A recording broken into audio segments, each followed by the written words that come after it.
بناي حسات منفس لمرحو بزحات حساويان ممهران أوز عالم زي مصيوم اللو تطنققوهم يبل زلنا له ورحي كاب علت 24 معلتي جنا اسكع حمشته معلتي باي ك4 معلتي حمله زقصل صومن تاي بحال ناي حواريات كهنت لتقارص ليكونس انكاب حواريات جميرو لاقصل هز كهنات نيودي يلوي بسم آب وولد ومنفس قدوس أحدو أملاك آمين ووأتو منفس صدق يمص أبيكمو ويمرحكمو هاو كله صدق تنايو حق منفس مسمصة لاب حقي لبلا كله كمرحكم يو نا يوحنس وانجيل معراف 16 وزرع 13 انرخو قال يو أملاخنا እግዚአብሔር ጸውዑ አብለሰ ገዛ አምናይ እግዚአብሔር ማዕዲ بورحاوي بعال نايننا ناي قدسته قدسان دنگل مريم ولاديت املاح باتا لمريم مخنيات قالو خنسمع وانجلو خنسبخ اوزي لاكبنا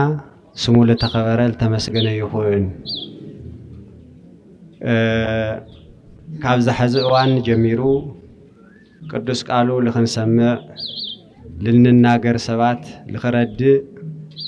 للنسمع سباتون إذن لبونانا خفيتو ملأختو لخنسمع عين لبونانا إذن لبونانا لخلاتنا يخفتلنا ووقتو منفس صدق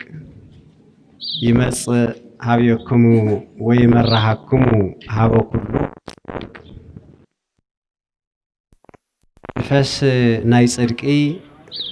نباخاتكم كمصيو مسمصه እንደገና ናፍቱ ክምርሕሉ ዝግባ ናፍቱ ክትከዱዎ ዝግባ ክመርሐኩም እዩ ይብል መንፈስ ጽድቅ ማለት መንፈስ ሐቂ ማለት እዩ በትግርኛ እንትትርጉሙ እንተለና መንፈስ ሐቂ ማለት ከዓ መንፈስ ቅዱስ ማለት እዩ منفس قدوس مالت كعا كافتهم سلسته أكلات آب ولد منفس قدوس إلنا لمبل سالسا يجي نصوعه حدا أكاليو زيابير بأكال سلسته بجبر سلسته بسم سلسته بسلطان بجازازا بملكوت حدا إيو سلازي منفس صدق اللي تبهاله منفس قدوس يو السون دحر تنسائي أمبل 5 معالتي دحر إرقت اندقنا أمبل 10 معالتي لاب هواريات الوردة لاب هواريات مس وردة اندقنا لكع كمتو أملاخنا مدحانينا يسوس وتقدس منفس تنحق منفس مسمصه لاب حق لخونه منفس كمرحكم يو إلو تحقاو لخونه هياو قالو كما تناقض بال 5 معالت هواريات وريدو لاب حق المرح يو هواريات بحيلو كغورو ولغبا كسرحو ولغبا كمهرو ولقبا ملوختو طرح سميعهم لاب عالم بملؤ كبصحو ولقبا قال أملاك كوصحو لخالو إذا منفس حق زي إذا حق منفس لتبهاله ويتانا مدحانينا إيسوس كريستوس كل أخلكم يلولو منفس قدوس مسورة إيو قدوسان هواريات إذا منفس قدوس مستقبلو ጸጋኡ ተመሊኦም ቋንቋኡ ልዕሊ ሰብዓን ቋንቋ ገሊጽሎም ወተከውንኒ ሰማዕትየ ምስክራተይ ክትኮኑኒ ኢኹም ኢሉ ከም ለተናገሮም መንፈስ ሓቂ ምስ ወረደሎም ሐዋርያት ክስካዕት ኣብ ዓለም ዝነበሩላ ጊዜ እንካምናይ ሓቂ መንፈስ ልድሓር እንተለይወሉ ቡቱ እግዚአብሔር ልወሎሚ ቡቱ እግዚአብሔር ለአዘዞሚ ኢላ ተመርሑ ላኸዱ ላብ ዓለም ክበጽሕ ልግባእ መልእኽቲ ኣምላኽ ኣብጽሖም እዮም ቅዱሳን ሐዋርያት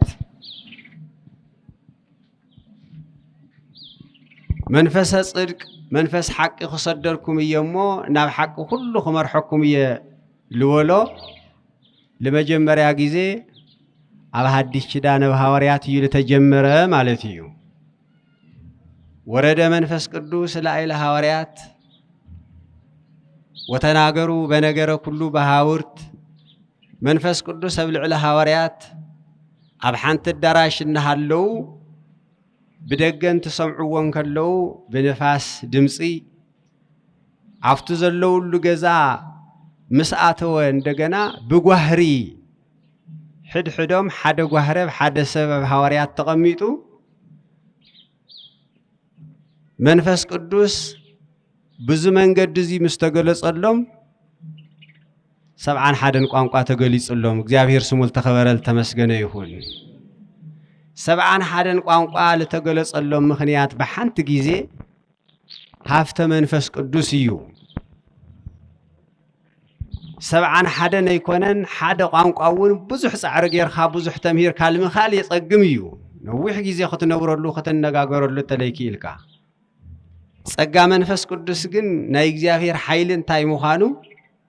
ኣብ ሓንቲ ጊዜ ኣብ ሓንቲ ቦታ ብዙሕ ብለይ ምድካም ብዙሕ ብለይ ምጽዓር ነዚ ዓለም እዚ ክመርሕ ምእንቲ ክልእኾ እየ ለተባሃለ ወሎ እግዚአብሔር ኣምላኽና መንፈስ ሓቂ መንፈስ ጽድቂ ለሐዋርያት ለውረደሉ ዋና ምኽንያት ሃፍቶም ልበዝሐ ምእንቲ ክኾን እዩ ጸጋኦም ልበዝሐ ምእንቲ ክኸውን እዩ ጸጋ መንፈስ ቅዱስ እንትበሃል እንተሎ ሰፊርካ ለይውዳእ ዓብይ ሃፍቲ ስለ ዝኾነ ልዕሊ ሰብዓ ቋንቋ ገሊጹ ለቶም ብሰኣን ቋንቋ ክንገር ልግብኦ ሰሚዖም ላበይናይ ክኸዱ ከም ልግባእ ለይተመርሑ ለይሰምዑ በቲ ልተገለጸሎም ቋንቋ ምእንቲ ኸምህሩ ኢሉ እግዚአብሔር ናይ ዋዕሉ ዓላማ ስለ ዘለዎ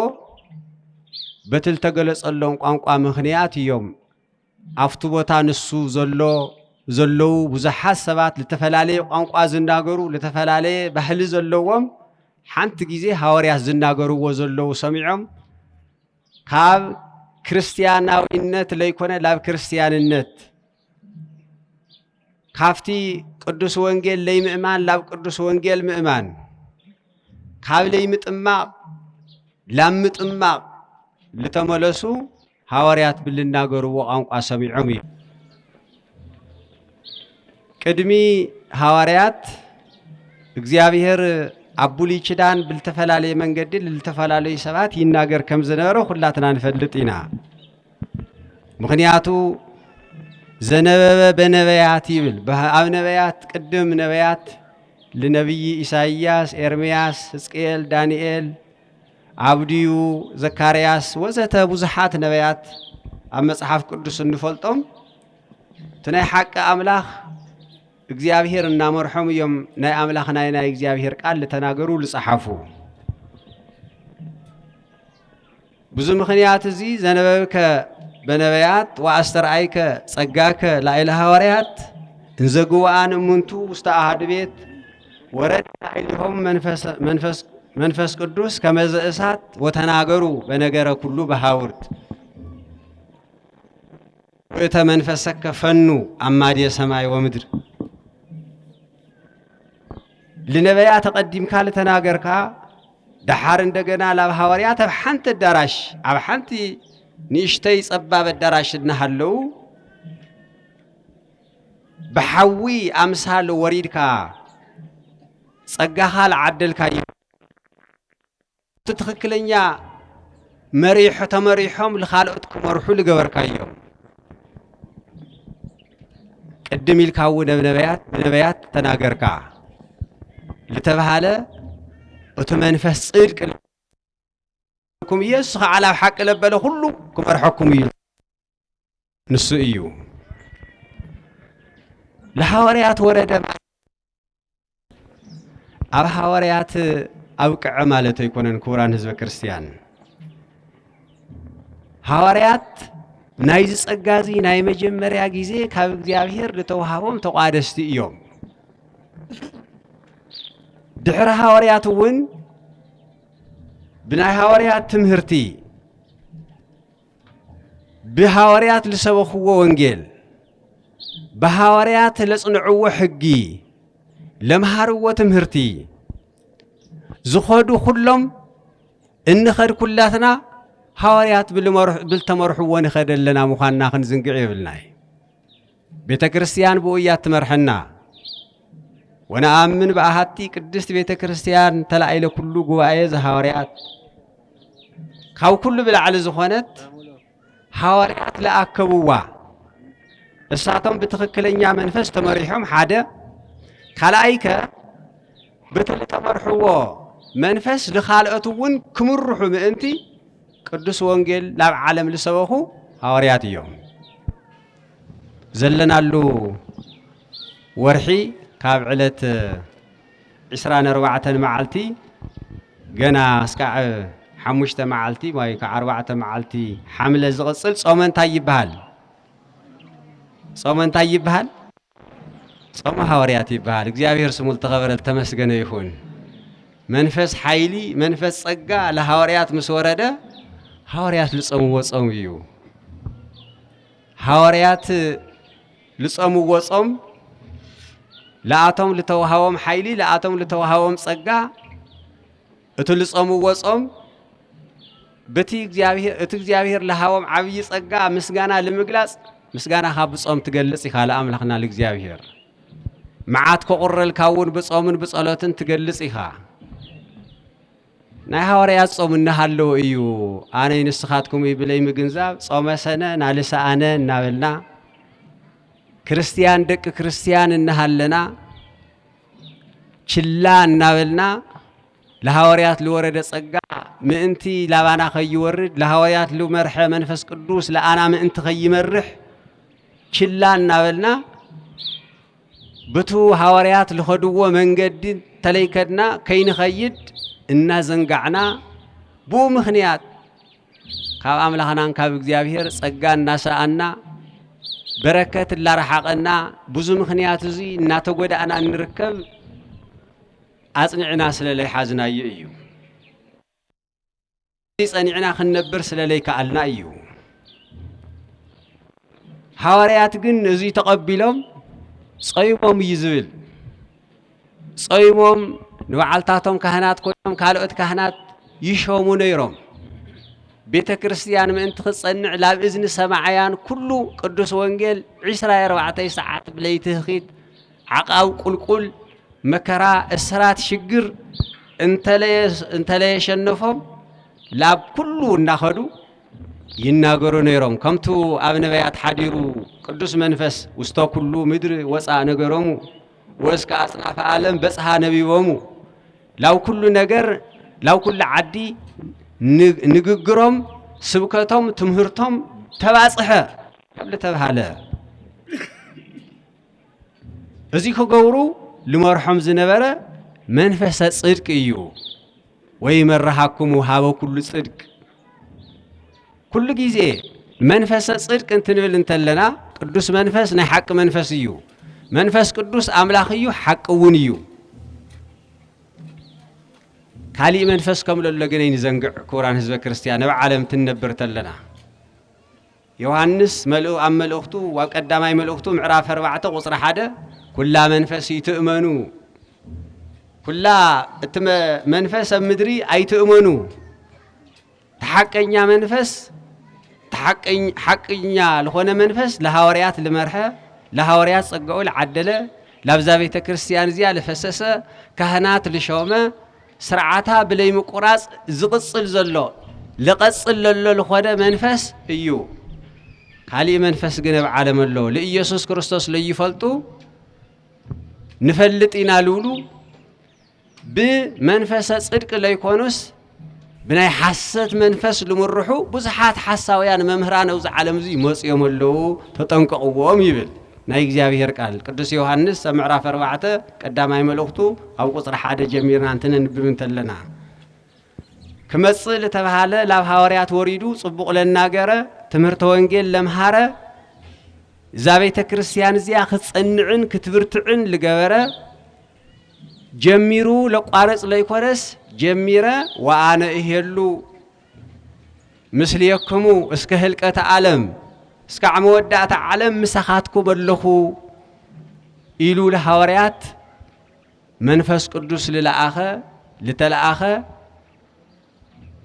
ازي يتحقنيا منفس لبحال مالتيو ازيو كاو منفس حق لوردلهم قدسات بوتاتنا حواريات بيت كريستياننا وانا امن باهاتي بيت كريستيان تلاايلو كل غواي ز حواريات اب صلوت هايمانوت ناي 318 لتحقق سرعات يحقيو او خابل اللول على 10 تخلت انقصات حدا بحانت بيت كريستيان نامن بيت كريستيان حانت ايا هايمانوت حانت ايا قال ايلو وسخن دحر حالو ياو تحقلي يكون منفسيو ونا غن لوس خول اللمبر حقس كلته هونه يخلي حدا ايو كوران حزب كريستيان هايمانوت حانت ايا እግዚአብሔር حدا ايو እግዚአብሔር حدا خمل ሆነ حق حانت ايا لبيت كريستيان لورده منفس قدوس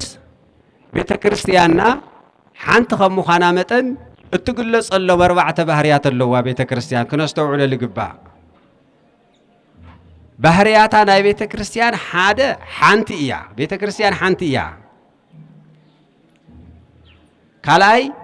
بيت كريستيان حانتي خوينا እንደገና ኩላዊትያ انت لا الى كله لتبهلت مانم كودادرا زي يخل كالي محبر زي بلا حنتي اب عالم كن كم تنريو بزح لخون المهنيات لمنتا ايو انتيلنا ياو ناي حق لي كوده منفس عالم زي سلازلو ايو تريد الله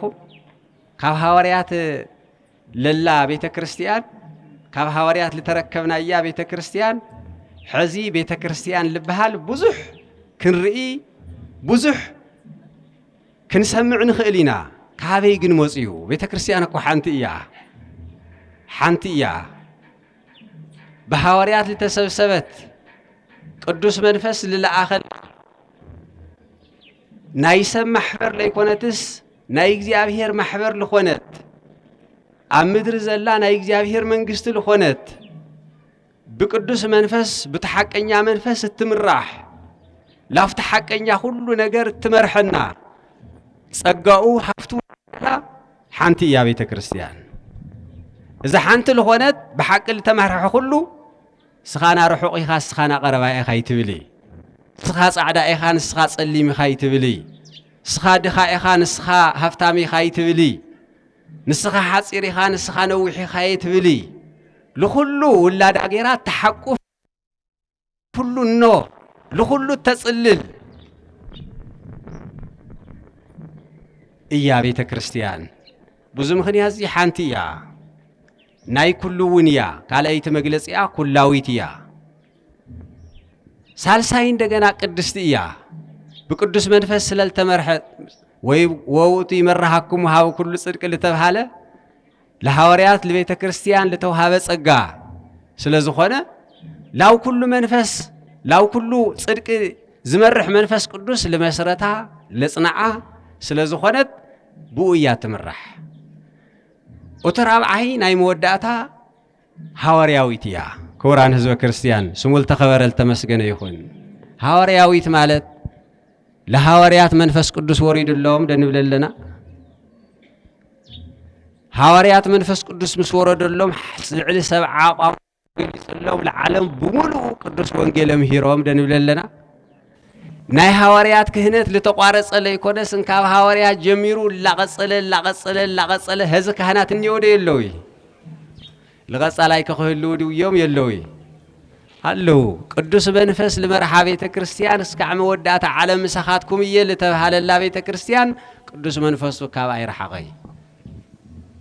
በረከተ አብ ወፍትወተ ወልድ ወሀብተ መንፈስ ቅዱስ ዘወረደ ላይለ ሐዋርያት በጽርሐ ጽዮን ቅድስት ከማሁ ይረድ ወይትመካ አብ ላይሌ ወላይሌኩሙ ናይ ሐዋርያ ናይ አብ በረከት ና ወልድ ጸጋ ና መንፈስ ቅዱስ ሀብቲ አብ ልዕለ ሐዋርያት አብ ጽርሐ ጽዮን ከምል ወረደ አባዬ ባኻትኩምውን ይውረድ አሜን ወሉ ምንት ላብ ትክክለኛ መንገድ ክመርሕና ምንት በሃይማኖትና ኸጽንዕና ምንት ኸበርትዕና ስለዚህ ሐዋርያዊትያ ሐዋርያት ምስተቀበሉ ጸይሞም ለምንታይ ማና ሐዋርያት ጾም ችላ ይባሃል ሐዋርያት ልጾሙ ወጾም ጾም እንተ ኾይና ክንደይና ኢላ አክል ከምንረብሕ ከምንጥቀም ለምንታይ ችላ ንውሎ ለምንታይ ኩሉ ውልደ ክርስቲያን ህዝበ ክርስቲያን አውዚ ችላ ክንብል ይግባ ድዩ ካብ ክርስቲያንነት ወጻኢ ካብ ቤተ ክርስቲያን ወጻኢ ኩላትና ውልድ ቤተ ክርስቲያን ኮይና አብ ከተማ እንረ ገሊና ስጋ ድበልዕ ገሊና ሽሮ ንበልዕ ደቂ ሓንቲ ቤተ ክርስቲያን ናሃለውና ናይ ሐዋርያት ስርዓትን ናይ ሐዋርያት ሕግን ክመርሕና ላተገበኦ ኩላትና ውልድ ሐዋርያት ክንኮን ላተገበአ ናይ ሐዋርያት ጾም ችላ ብምባል ብዙሕ ወለዶ አፍቱ ክጸንዖ ልግባእ ነገር እንተለይ ጸንዐ ሱቂሉ ፋሉ ልኸደሉ ምኽንያት ለምንታይ ይኾን ለምንታይ ከምዚ ልበለመ ህይወት ክህልይ ምተገበአ ዘነና ይልግባእ ሐዋርያዊት እንትትብል እንተለና ሐዋርያት ጸጋ መንፈስ ቅዱስ ተቀቢሎም ለሰብሰብዋ ቅዱስ ወንጌል ለምሃሮላ ጸጋ ክህነት ካባአቶም ላፍቶም ተኸተልቲ ካልኦት እንደገና በመንፈስ ቅዱስ ልሾሙላ ጸሎትን ጾምን አዘውቲሮም ልበጽሖም ዝነበረ መከራ ሁሉ ቅዱስ ወንጌል ተሰብኩ እንተለው ሐዋርያት አይመቸውም ይዛዓለም ክፉእ መንፈስ ስለዘሎ ማለት እዩ ጽቡቅላ ሰርሑ ላው ጽቡቅላ ተወርሑ ለዕንቅፋት እንደገና ለቃናቆኖም ሕማቅ መንፈስ ነይሩ ከዕንቅፎም ብዙሕ ጻዕሪ ልገብር ሕማቅ መንፈስ ነይሩ ሐዋርያት ግን ድድሓር እንተለይወሉ ብቱ ሐቀኛ መንፈስ ልብርሖም ብኡ ይኸዱ ነይሮም ስለዚህ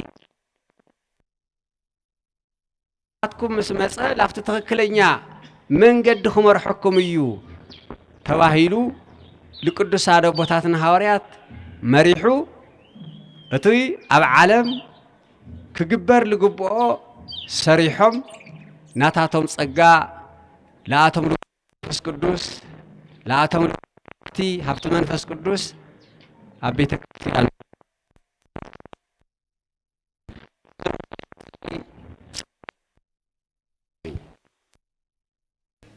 ግን ተጠቀምት ምእንት ክንከውን ለአቶም ክመርሕ ለተባሃለ እዩ ለአቶም ክመርሐኩም እዩ ለተባሃለ በአቶም ጀመረ እንበር ለአናውን ክመርሐና ህዚ መንፈስ ቅዱስ መንፈስ ቅዱስ ለሐዋርያት ለቤተ ክርስቲያን እንተለየ ውርድ ነይሩ ይብል ዮሐንስ አፈወርቅ ቤተ ክርስቲያን ሶኢላ ሐምዝና ዕቁብ ማሕበር ወይም ሓደና ፖለቲካ ማሕበር ያኽተር ነይራ ትማል ነይሮም ግን የለውን ልበሃሉ ትማል ሓያላት ነይሮም ሎሙ ግን ደኺሞም ልበሃሉ ትማል ልፍለጡ ነይሮም ሎሙ ግን ጭራሽ አበይኮም ዘለው ለይፍለጡ ቤተ ክርስቲያን ግን ዋላ ፈተና እንተበዝሓ ትጠፍእ ደ ይመስለኩም አይትጠፍእን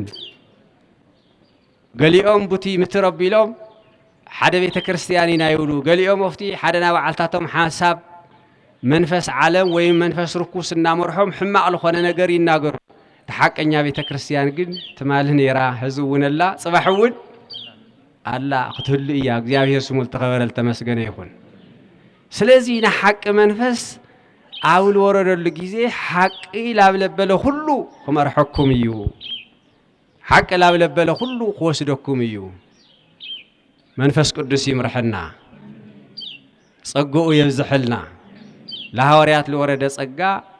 ለአና ይውርደልና እግዚአብሔር አምላኽና ለመሐረና ለመኸረና ስሙ ተኸበረ ተመስገነ ይሁን እምበአርከስ ርፍድ ኢሉ ስለዝኾነ ካልኦት መምህራንውን ከምተዓንቶ ተገለጸ ብዙሓት ኣለዉ ርፍድውን ከይውለኩም ድሕሪ 2 ሰዓት ካብኡ ላብ ቢሮ खाली ምን ተኽትከሉታ ትምህርቲ የውዚ ከጠቃልልየ ቅድሚ ትምህርቲ ምጥቅላል ግን ሓንቲ መዝሙር ሓቢርና እንዘምር እሺ እምበአር ሓንቲ መዝሙር ክንዘምሪና ስለ መንፈስ ቅዱስ ልምልከት እዩ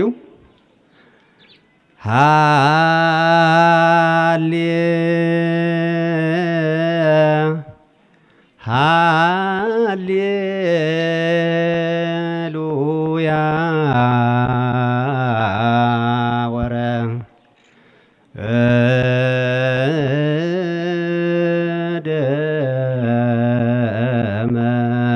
መንፈስ ቅዱስ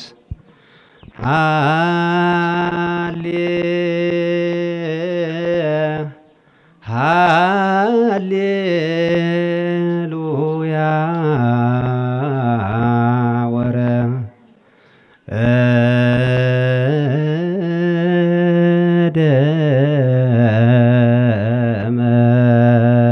ቅዱስ ላይለ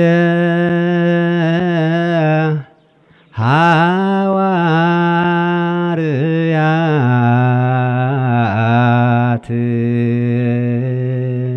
ከመዘ እሳት ላይለ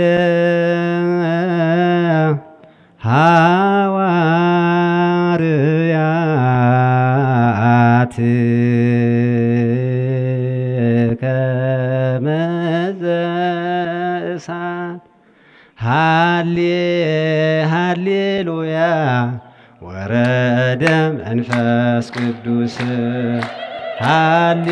ሃሌሉያ ወረደ መንፈስ ቅዱስ ላይለ ሐዋርያት ከመዘ እሳት ላይለ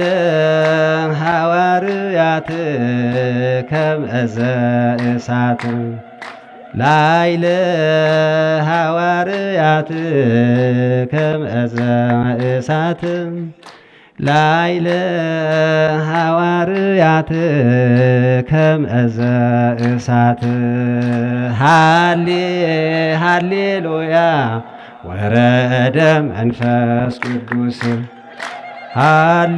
ሃሌሉያ ወረደ መንፈስ ቅዱስ ላይለ ሐዋርያት ከመዘ እሳት ላይለ ሐዋርያት ከመዘ እሳት ላይለ ሐዋርያት ከመዘ እሳት ላይለ ሐዋርያት ከመዘ እሳት እግዚአብሔር ስሙ ተኸበረ ተመስገነ ይሁን ለመሐረና ለመኸረና ናይ ቦታትና አምላክ እግዚአብሔር ስሙ ተኸበረ ተመስገነ ይሁን ወስብሐት ለእግዚአብሔር አሜን።